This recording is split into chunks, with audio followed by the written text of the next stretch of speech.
तो please do like share and subscribe to my channel. तो आज हम पढ़ेंगे meaning and characteristics of research. तो what is the meaning of research? What do the basic meaning of research in psychology? तो इसमें basically हमें बात करनी है रिसर्च की कि रिसर्च होती क्या है। तो रिसर्च का मैंने कल ही एक इंट्रोडक्शन वीडियो में थ्योरेटिकली बताया कि रिसर्च कैसे होती है, मतलब क्या होती है बेसिकली रिसर्च और करनी क्यों चाहिए हमें रिसर्च, और रिसर्च के क्या क्या बेनिफिट्स हैं, क्या क्या नॉन बेनिफिट तो ऐसा कोई भी नहीं है, क्योंकि रिसर्च का kind of way that human interact with each other and describes how they feel like, and also the questions are answered by the interactions. That's all. So I will explain both mediums, so don't worry about that. तो ऐसे questions बनेंगे, तो मैं question answer भी साथ साथ बताती हूँ चलूँ कैसे कैसे क्वेश्चंस बनेंगे। तो एग्जाम पर्सपेक्टिव के, DUSL के, किसी भी एग्जाम पर्सपेक्टिव से, regular NCVEP, what is research या define research and elaborate the characteristics of research। तो इसके बारे में ये टॉपिक इम्पोर्टेंट बनता है, तो इसका हम बताएंगे। और यहाँ तक मैंने इंट्रोडक्शन वीडियो में प्लीज़ कवर अप कर चुकी हूँ, तो आप इसको ज़रूर देखिए। उसका इससे पहले वो अपलोड हो चुकी है, तो आप इसको देख लीजिए चैनल पर जाके। तो आज मैं रिसर्च का थोड़ा यहाँ से बताऊंगी। Clearly research is not limited, मतलब डायरेक्टली बात यह है कि रिसर्च जो होती है वो लिमिटेड नहीं होती। Research is not a limited process. Research जो होती है वो नॉट अ लिमिटेड, वो तो चलती रहती है। जस्ट लाइक वो तो बहुत वास्ट होती है। रिसर्च सब करते रहते हैं, और research is more than a method, it is a mindset. According to psychologist, it is more than a method. It can a mindset. वो कोई मेथड या तरीका नहीं है, वो एक माइंडसेट है। ओके, तो अब हम रिसर्च का थोड़ा बेसिक डेफिनेशन में यहाँ पे भी कवर अप कर देती हूँ। तो research is a systematic is means step by step process, evidence based process. Evidence means जिसमें एविडेंसेस होते हैं, सबूत होते हैं। सब एविडेंस मीन्स सब हिंदी में सबूत कह देते हैं। एविडेंसेस होते हैं जस्ट लाइक जो हमने इंक्वायरी की है, जो हमने थीसिस बनाई है, उसकी होगी aim to discovering new knowledge. और उसका एम क्या होता है बेसिकली? तो उसका एम होता है डिस्कवरिंग करना न्यू नॉलेज को। एंड वैलिडेशन, जो वैलिडेशन मतलब होता है जैसे हमारे पास जो नॉलेज है वो टाइम टू टाइम अपडेट होती रहती है, उसको हम कहते हैं validation, existing ideas and knowledge. Okay, तो यहाँ पे डेफिनेशन मैंने दे दिया रिसर्च की। एंड देन अब हम थोड़ी बात करते हैं ओरिजिन ऑफ रिसर्च की। यहाँ पे मैं मार्क कर सकती हूँ, आप लोग देख सकते हैं। मैं बात कर रही हूँ ओरिजिन ऑफ रिसर्च की।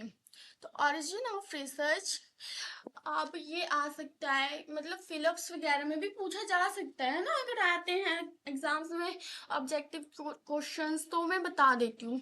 रिसर्च जो है वो एक जो वर्ड है, ये कम मतलब आया हुआ है फ्रेंच की टर्म से रिसर्चे।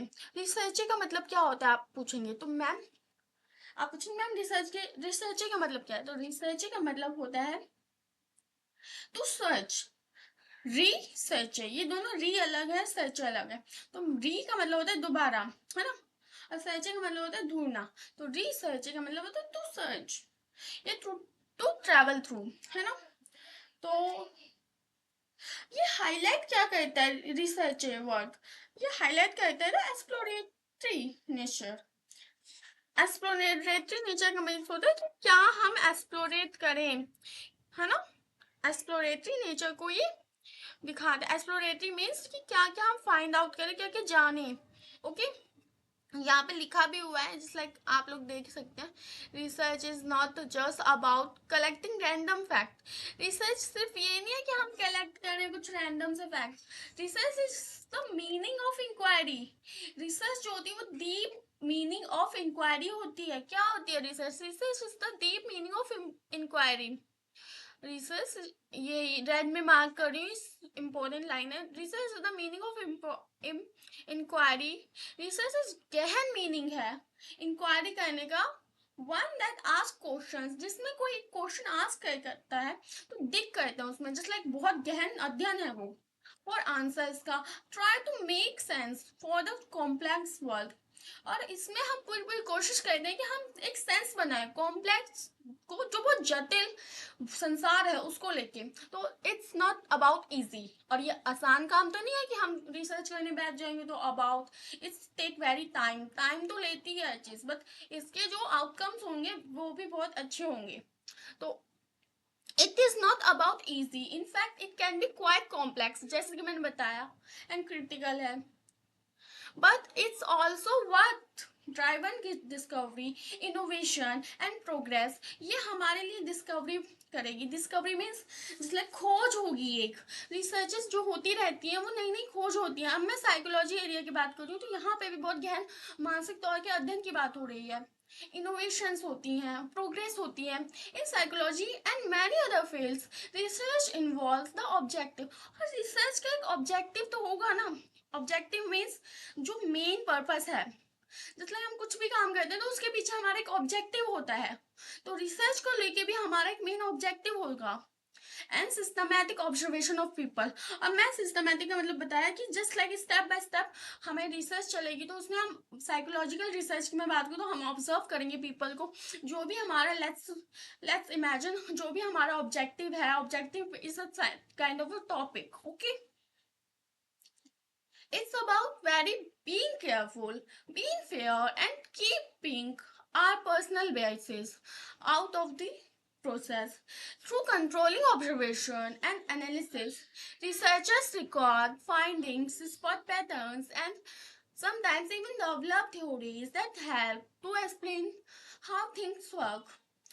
कई दफा ऐसा होता है कि जो रिसर्चर्स होते हैं वो ऑब्जर्वेशन से, अपनी ऑब्जर्वेशन से बायस भी हो जाते हैं।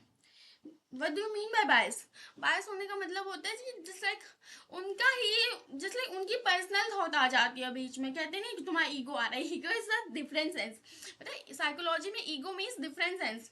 Ego is a reality principle, okay. Freudian theory याद है किसी को?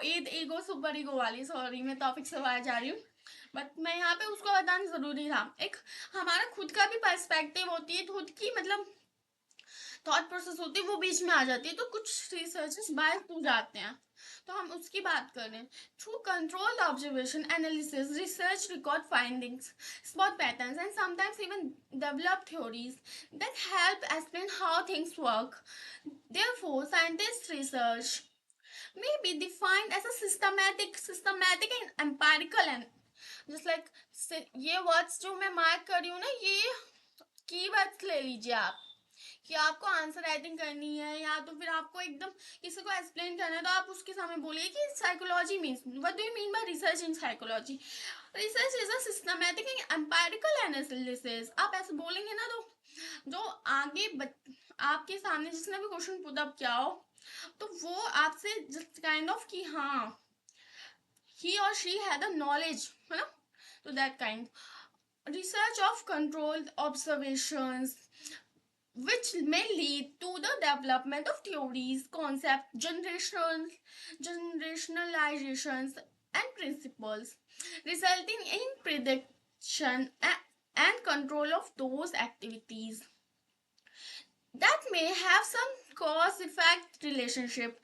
Here are a few widely accepted and influential definitions of research put forth by renowned scholars and psychologists. What do you mean by scholar? Scholar कौन होते हैं पता है? Scholar is like Oxford university हो गई, कैम्ब्रिज यूनिवर्सिटी हो गई, ये बहुत, ये नॉट अ यूनिवर्सिटी, बहुत बड़े मतलब इनका नाम होता है। तो ऐसे वहाँ के पढ़े हुए जस्ट लाइक साइकोलॉजी जो सब्जेक्ट है, आपको पता है इन डीप डाउन में बात करूँ तो पहले ये बाहर की कंट्रीज में पढ़ाया जाता था, मतलब अब इंडिया में आने लग गया है। और इंडिया में अब नहीं आने लग गया, मतलब बहुत साल हो गए तो आफ्टर द 2019 सेंचुरी, बट ये अब ट्रेंड में भी आ चुका है। अब बहुत लोगों को साइकोलॉजी में परसुएशन करनी होती है, डिग्री परसुएट करनी है, तो वो मैं बात कर रही हूँ, है ना। तो अब हम उन स्कॉलर्स या उन साइकोलॉजिस्ट के पॉइंट ऑफ व्यू से कुछ डेफिनेशंस कवर अप करने वाले हैं। तो अकॉर्डिंग टू क्लिफोर्ड वुडी ने बोला था 1927 में, research comprises definition and redefinition problems। Research जो है वो comprises करती है definition and redefinition problems, formulating hypothesis What do you mean by the term hypothesis? Anybody can elaborate the hypothesis? If it is an offline class, I will teach you hypothesis in deep down. But यहाँ पे मैं बताऊंगी, है ना? The hypothesis driven a hypothesis is a tentative explanation जो guide करती है the investigation. Researchers test the hypothesis to confirm the reflected and based on empirical findings. Okay, the hypothesis has a proposed explanation for a situation. Hypothesis जो है ना, उसके लिए हमें एक proposed explanation चाहिए होती है, क्योंकि हम उस किसी situation में हैं that has not been proved, often used as a basis of further testing, just like experiment of data collection and blah blah blah blah, है ना? तो मैं आपको यहाँ पे बता रही हूँ, तो ये आप ये मत सोचिएगा कि ये मैं ऑल ओवर बता रही हूँ. अकॉर्डिंग टू क्लिफ वुडी ने, जो मैं बुक्स के पर्सपेक्टिव और सिलेबस के पर्सपेक्टिव से बता रही हूँ, बट इस बुक के बाहर तो साइकोलॉजी का area and aura is very large, very, इसको कहते हैं वेरी वास्ट है ना? क्योंकि साइकोलॉजी तो हम जनरल कलेक्टिव में पढ़ रहे हैं, पर जो लोग बीए ऑनर्स में पढ़ते हैं, BA honors in psychology, they had a great knowledge about this subject. But anyway, we can talk about according to Clifford Worthy. And अब हम बात करेंगे क्लास 12 की. तो 2014 इन्होंने अभी ज़्यादा पुरानी डेफिनेशन नहीं है, 2014 में डिफाइंड द रिसर्च इन्होंने कहा है कि research is a process of steps used to collect and analyze information and increase our understanding of a topic or issue. Okay, इन्होंने तो अपनी सीधी डेफिनेशन दी है कि रिसर्च जो है is a process of steps, जैसे मैंने बताया था, सिस्टमैटिक एंड एम्पेरिकल, है ना, रिसर्च. तो ये कीवर्ड्स याद करते चलो. ओके काम आते हैं ना, इसलिए आई एम वेरी फ्रैंक. सो मैं इसलिए ऐसे बता रही हूँ जैसे काइंड ऑफ कि हम बातचीत करें, क्योंकि ऐसे आप समझोगे ना तो आपको डीपर अंडरस्टैंडिंग होगी कि हाँ सामने वाला क्या पढ़ा रहा है, मैं क्या समझ रही हूँ. और मैं थोड़ी बहुत बातें करने लग जाती हूँ because of being interacting are each other, इसलिए इंटरेक्शन के लिए. तो research is a process of steps use to collect and analyse information. इन्होंने सीधी डेफिनेशन दी है कि ये जो होती है ये स्टेप्स होते हैं, इसके प्रोसेस ऑफ स्टेप्स है इसमें, टू कलेक्ट, जिसमें हम इंफॉर्मेशन को कलेक्ट करते हैं, एनालाइज करते हैं और इंक्रीज बढ़ाते हैं अपनी अंडरस्टैंडिंग और टॉपिक को और इशू में, मतलब किसी भी टॉपिक और इशू की इंफॉर्मेशन बढ़ा रहे हैं, कलेक्ट कर रहे हैं, उसकी अंडरस्टैंडिंग और ले रहे हैं. According to APA. अब बताइए APA क्या है? तो सॉरी मैं बताती हूँ, मैं आपसे पूछ नहीं, आप तो इंटरेक्ट कर रहे हैं, तो आप कमेंट्स में बताइए APA क्या है. एनीवे मैं यहाँ बता देती हूँ, आप कमेंट्स में लिखिएगा.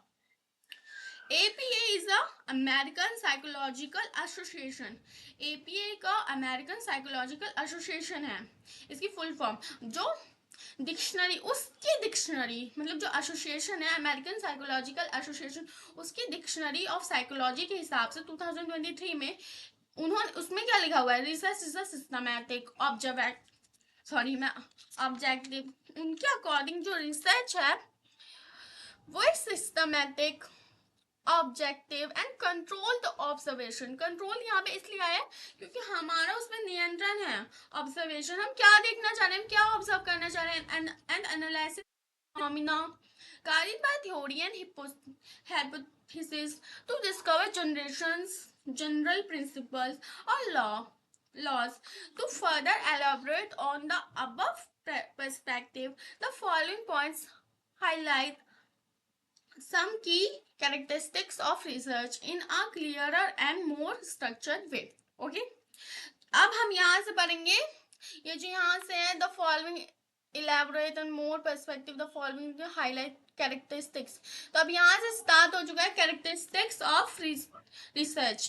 तो research is a fundamental aimed at addressing specific knowledge. तो research क्या है, ये फंडामेंटल एम्ड है कि किसी एम्ड है ये तो एड्रेस करना है specific knowledge. It serves as a tool to uncover answers. ये एक ऐसा टूल है जिससे हम आंसर्स अनकवर कर सकते हैं. आंसर्स जो हमारे रिसर्च में जो हमें नहीं पता, हम रिसर्च करेंगे, हमारे सामने वो अनकवर आंसर्स आएंगे, सॉल्यूशंस आएंगे, चैलेंजेस आएंगे जिनसे हम we encounter every day lifes. Okay, तो research is always aimed towards objectivity and accuracy. Research का हमेशा एम होता है टूवर्ड्स ऑब्जेक्टिव, हमें ऑब्जेक्टिविटी होनी चाहिए, एक्यूरेसी होनी चाहिए। It counts on scientific discoveries and facts collected through observation and experience. There is no scope for assumptions and speculations in it. Okay, so each and every phase of research, from recognizing valid flexibility problem kill till honest sorry I will say by mistake kill, oh sorry। Anyway मैं चाह रही हूँ कि मैं आप लोगों को ना कैरेक्टरिस्टिक्स ऑफ रिसर्च ना थोड़ा अलग वे में पढ़ाऊँ, मैं अपनी पीपीटी बना के पढ़ाऊँ, क्योंकि इसमें जो है ना, इसमें ना थोड़ा बाय द वे लिखा तो सही है बट डीप एनालिसिस वे में नहीं है, तो मैं सोच रही हूँ बताऊँ। तो thanks for watching and please stay tuned with my channel and please do like, share and subscribe for getting more valuable videos of such content. Thanks for watching.